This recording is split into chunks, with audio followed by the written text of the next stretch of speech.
2014 সাল থেকে বিজেপি যখন কেন্দ্রে ক্ষমতায় আসে, তারপর উত্তরবঙ্গ নিয়ে যে ছাড়খাড় করছে, একদিকে কামতাপুরী রাজ্যের লোভ দেখানো হচ্ছে, একদিকে গোর্খাল্যান্ডের লোভ দেখানো হচ্ছে, একদিকে উত্তরবঙ্গের আলাদা রাজ্যের লোভ দেখানো হচ্ছে।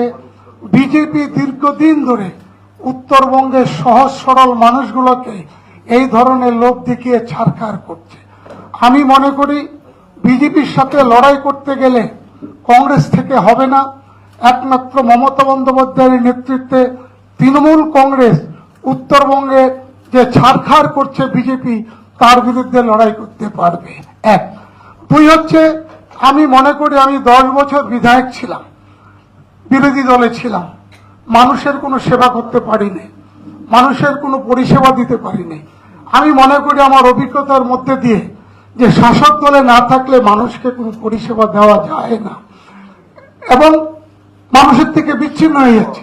তাই আমি মনে করি মমতা ব্যানার্জি সারা বাংলা এবং উত্তরবঙ্গের যে উন্নয়নের যে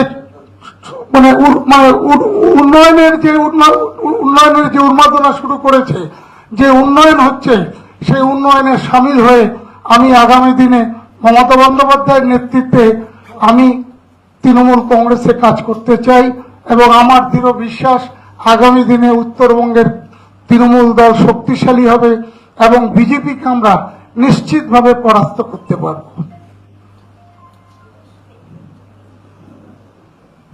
এবার আপনাদের